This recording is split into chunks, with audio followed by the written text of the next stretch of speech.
É preciso entender o quão poderoso isso é simplesmente por causa do tempo. Um exemplo.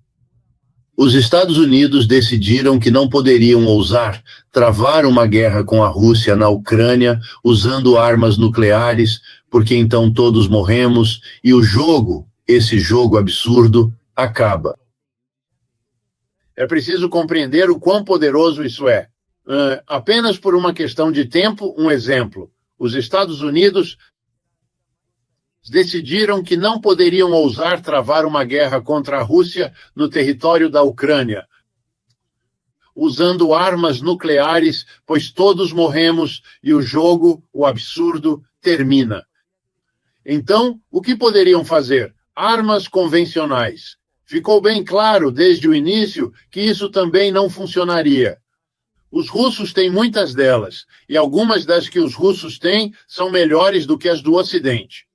Doloroso aprender, outro sinal de declínio.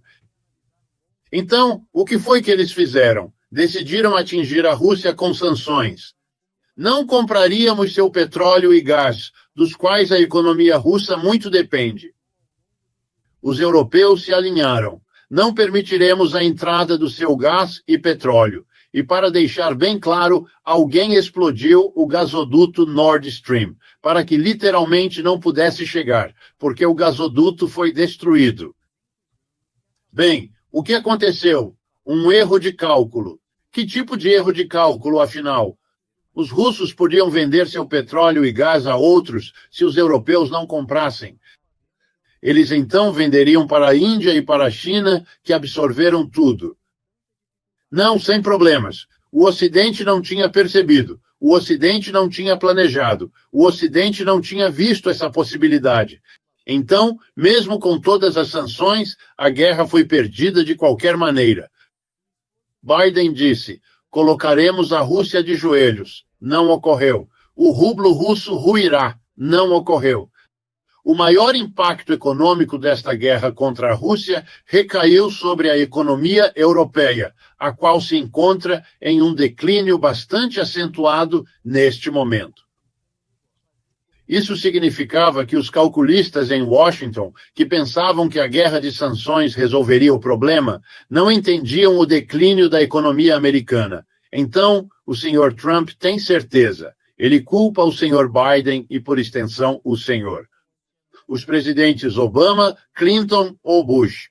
Quem o antecedeu cometeu uma série enorme de erros terríveis, os quais ele se propõe a consertar. Todos eles falharam em priorizar a América, mas este fará a diferença ao colocá-la em primeiro lugar. Sabe, é uma espécie de teatro barato que revela mais sobre a pessoa que o apresenta do que sobre a verdadeira realidade dos fatos. Então, para responder sua pergunta, qual o declínio do ZEUA e por que o senhor?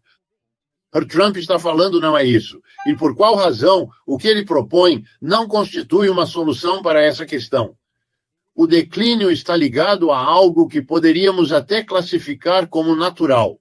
Com isso, refiro-me a cada império que o mundo conheceu, desde a Grécia Antiga e Roma até os impérios modernos, e, na verdade, aquele que deu origem aos Estados Unidos, ou seja, Império Britânico, do qual os Estados Unidos já foram uma colônia menor.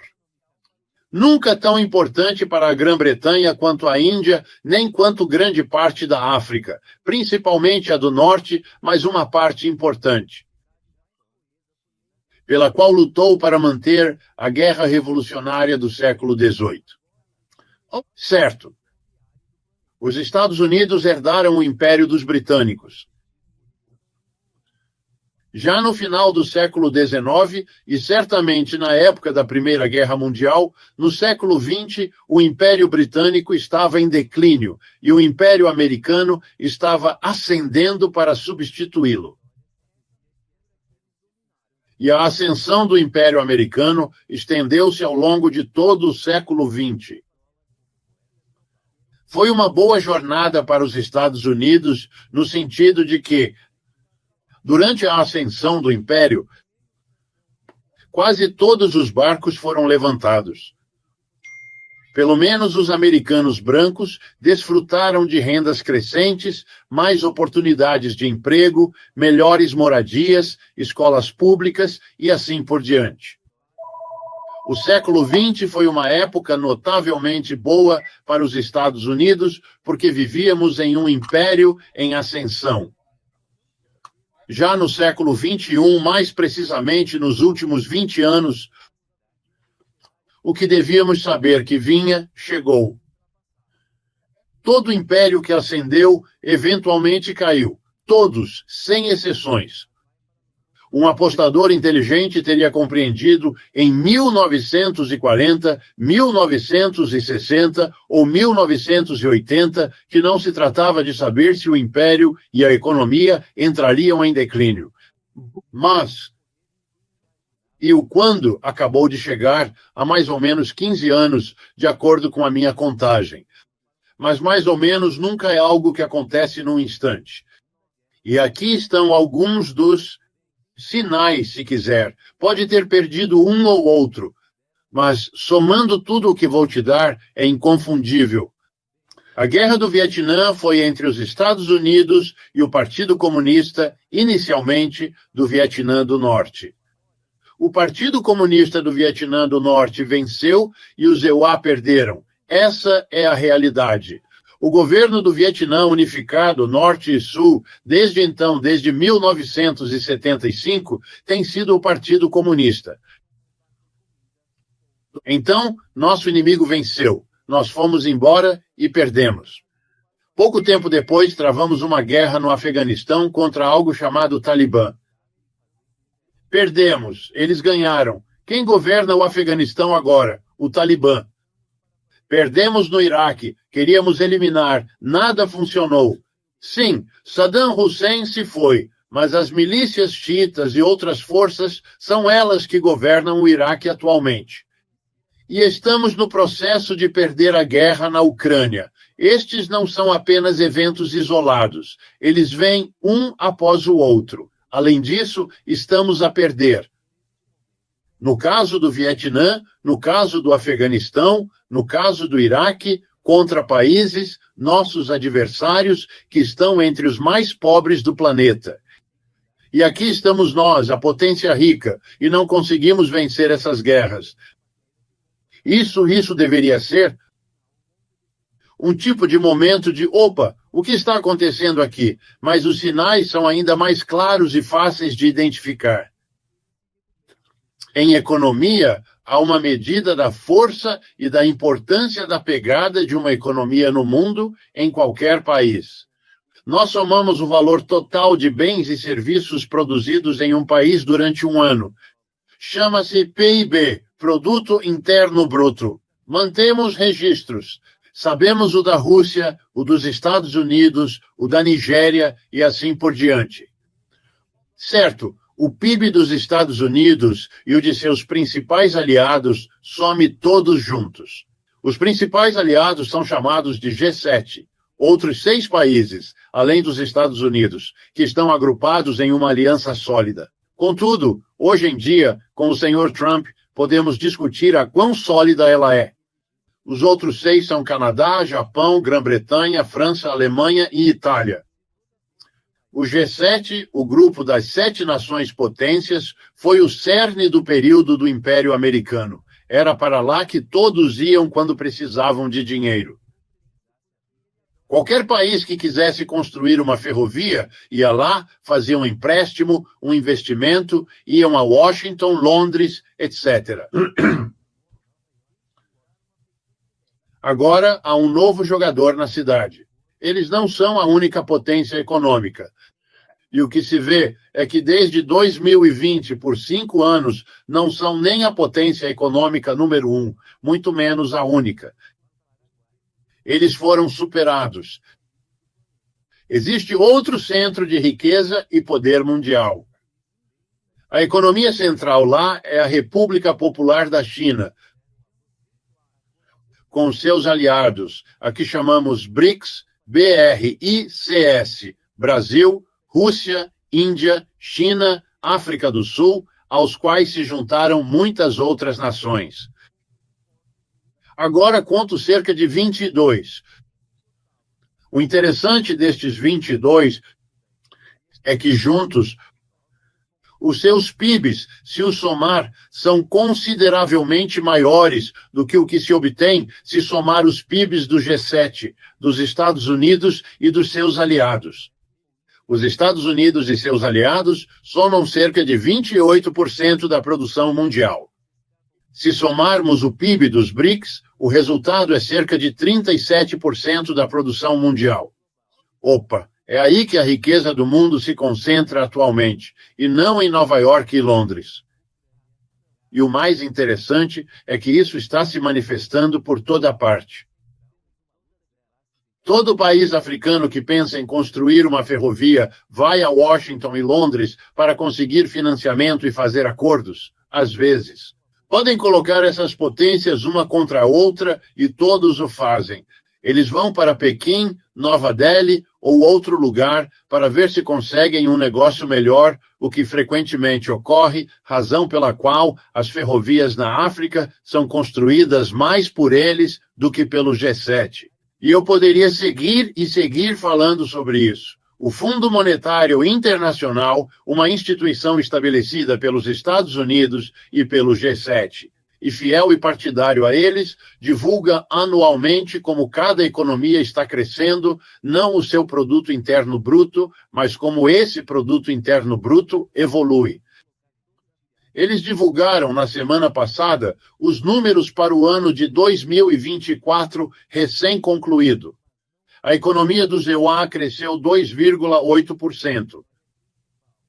Certo? A economia chinesa, 5%. Isso é quase o dobro. Em outras palavras, a lacuna está crescendo. O FMI prevê que o crescimento da Índia em 2024 será de cerca de 7%. Isso é quase o triplo. Em outras palavras, a lacuna entre eles está crescendo. Isso porque, em relação a eles, nós estamos em um processo de declínio. É, na verdade, algo bem direto ao ponto. Começarei com os pontos mais notáveis sobre tudo isso. Começarei com a última, a história da Venezuela. Isso realmente tem que ser chamado de uma espécie de extensão notável do que o senhor Trump e sua equipe vêm fazendo. Uma coisa é impor uma tarifa a um país de quem você compra, e deseja proteger seus produtores internos, tornando mais caro comprar um produto alternativo fabricado no exterior. Ok, entendemos o que é isso. É exatamente isso que uma tarifa é e por que elas são impostas. O que os Estados Unidos fizeram com a Venezuela é diferente. Não se trata de uma tarifa sobre algo produzido na Venezuela por venezuelanos quando esse produto é comprado por americanos aqui no ZEUA. Isso seria uma tarifa normal. O que os Estados Unidos disseram foi que imporiam uma tarifa aos países, não por seus produtos virem para cá e competirem com os nossos. Não, não, não. Se um outro país com o qual talvez nem tenhamos relações comerciais, então não haveria problema. Mas se eles negociarem com um terceiro país, neste caso a Venezuela, se comprarem petróleo e gás da Venezuela, isso é fundamental, porque é um produto importante que a Venezuela tem e do qual sua economia depende. Estamos operando o que antes se chamava boicote secundário. Estamos basicamente afirmando que vamos punir qualquer país ou entidade, podemos impor sanções a uma corporação, caso você faça negócios com alguém de quem não aprovamos como o governo da Venezuela. E nós vamos punir você. Este é o comportamento, não há saída. Este é o comportamento de alguém, os Estados Unidos, que quer controlar o comércio mundial. Qualquer um dos 180 países do mundo, e muitos já o estão a fazer, compram petróleo e gás da Venezuela. Com escolhas, provavelmente compram petróleo e gás da Venezuela, já que é um bom negócio. Talvez perto da Venezuela o frete seja menos custoso ou a Venezuela venda petróleo e gás mais barato. Normalmente, até recentemente, os líderes dos Estados Unidos teriam insistido que acreditamos no livre comércio. A Venezuela deveria poder vender o que tem para vender no mercado, por qualquer preço que negocie com os compradores. Compradores e vendedores se reunindo, negociando e chegando a um preço acordado, ou então não fazendo negócio. Agora desistimos disso. Desistimos disso em todo lugar. Não prosperamos em um sistema de livre comércio. É uma ironia que as pessoas deveriam compreender, pois, ao longo das últimas 4 ou 5 décadas, os Estados Unidos têm sido, com licença, o principal defensor do livre comércio global. O país que mais insiste que o governo não deveria ditar o que você deve fazer economicamente. Isso deveria ser deixado para o mercado. Que o mercado é o que é eficiente, que o mercado é o que produz os melhores resultados. Bem, ou mentíamos então, ou tivemos uma epifania e abandonamos tudo. Mas aqui está a minha explicação. Estamos perdendo a competição no mercado livre mundial, e isso é um fato. Se você prestar muita atenção, por exemplo, às declarações públicas de Xi Jinping na China e de muitos outros, são eles que estão promovendo o livre comércio. Os Estados Unidos estão se afastando do livre comércio e não há mistério algum sobre o porquê disso. Os chineses descobriram como realizar aquilo em que os Estados Unidos costumavam ser os melhores. Produzir com alta qualidade e baixo preço.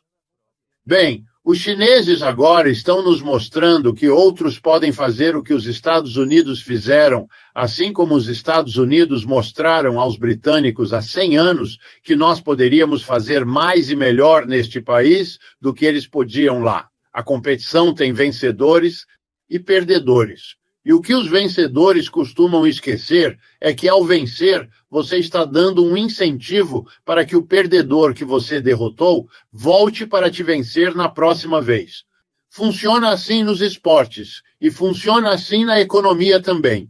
E os Estados Unidos agora estão se comportando como o perdedor desesperado, economicamente falando, que precisa tentar controlar tudo, porque se deixarem para o livre mercado, estarão afundados. Deixe-me dar o exemplo mais simples que torna isso dramático e que toca no nosso governo neste momento. A liderança exercida pelo Sr. Tesla, Sr. Musk da Tesla, desculpe, o fez Elon Musk, o mais rico, com 400 bilhões, mais ou menos. Por qual razão? Porque ele criou algo inovador, um veículo elétrico. E ele conseguiu fazer isso durante um certo período. Melhor e mais barato que os outros, mas ele foi o primeiro a fazer isso.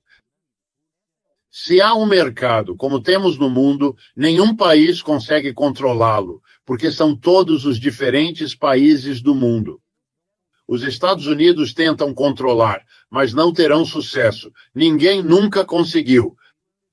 Mas nesse mercado global, as pessoas começaram a trabalhar porque a Tesla teve sucesso, pois tornou o Sr. Musk um homem rico. Outros quiseram participar dessa ação. Isso não é nenhuma surpresa.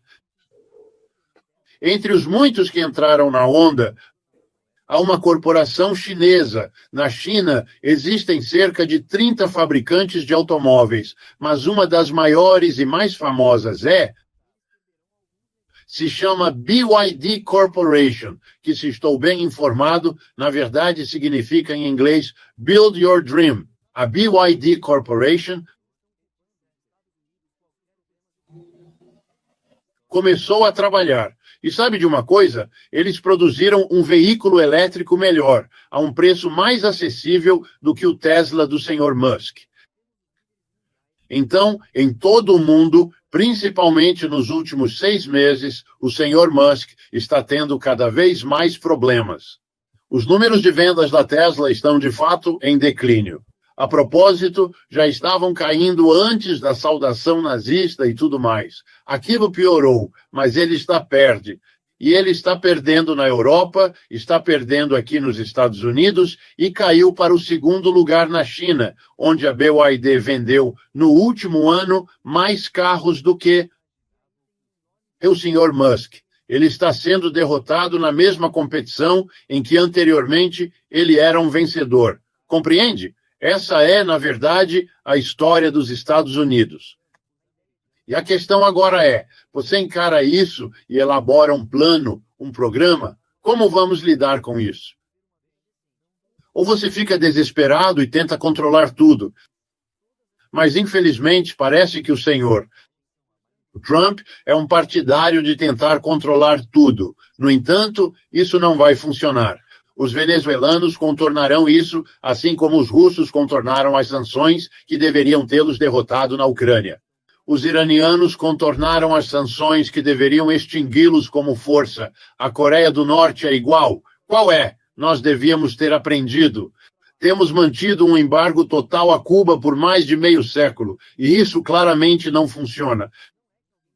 E sabe o que isso faz que as pessoas na América precisam entender? Isso capacita os líderes de cada nação que você trata assim a se voltarem para seu povo e dizer: é hora de vocês, o povo, nos apoiarem, os líderes, enquanto lutamos contra os grandes e poderosos Estados Unidos que estão nos atacando. Você está solidificando o poder político das pessoas que você tem como alvo. Quando a bala ricocheteia e te acerta no nariz, é hora de parar de atirar. E agora, para continuar, o que está acontecendo agora também é típico do declínio de um império. Quando isso acontece, os ricos e os poderosos estão em uma posição para manter o que acumularam. Somos nós, a classe média e a baixa, sobre quem os encargos desse declínio são descarregados. E é isso que está acontecendo na América. Deixe-me dar o exemplo mais gritante. Nós temos um salário mínimo federal concebido para proteger os mais pobres dos pobres. E o salário mínimo federal neste país é de $7,25 por hora. E acredite, se é isso que recebe, você é uma pessoa pobre. Mas é o que temos. A última vez que foi aumentado por quem governa o Congresso dos Estados Unidos foi no ano de 2009. O que significa que nos últimos 16 anos, e em cada um desses 16 anos, os preços na América subiram. Os $7,25 por hora que esses milhões de pobres ganhavam, compravam menos bens a cada ano. Nós, como nação, temos massacrado as pessoas que estão na base. Que tipo de país faz algo assim? 7. Tente. Eu moro em Nova York. Tente viver lá com $7,25 por hora. Haverá tanto mês sobrando no final do dinheiro que você estará por aí complementando sua renda com um copo na mão e torcendo para não morrer de frio. Isso é um extra. O que está havendo? Trump cortará programas sociais, certo? É isso que realmente está impulsionando o declínio que ele, a princípio, finge que não existe, e em seguida ele tenta reverter, repetindo o mais rápido possível a frase América primeiro, ou por meio de um ato tão impactante como mudar o nome do Golfo do México para o Golfo da América. Quer dizer, o que está acontecendo aqui é simplesmente infantil.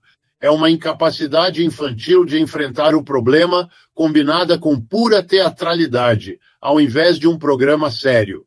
Quero recordar a todos que acabamos de ter uma eleição presidencial na qual nenhum candidato, de nenhum dos lados, mencionou sequer uma palavra sobre estamos a enfrentar um império em declínio. Nenhuma só palavra. Nenhuma.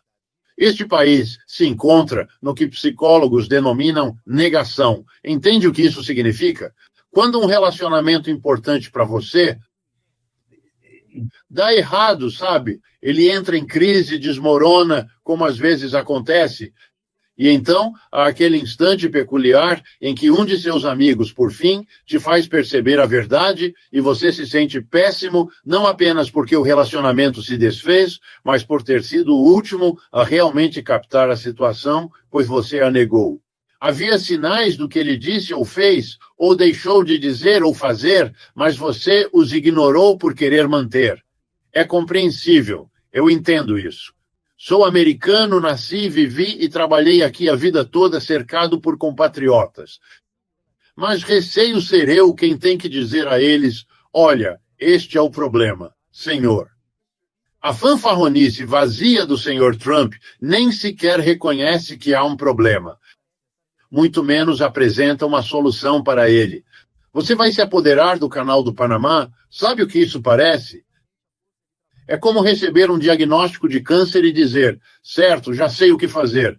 Vou atravessar a rua para ir até a farmácia e pegar mais um pacote de curativos. Ah, você está precisando de ajuda, pois não está conseguindo lidar com o que acabou de ser informado.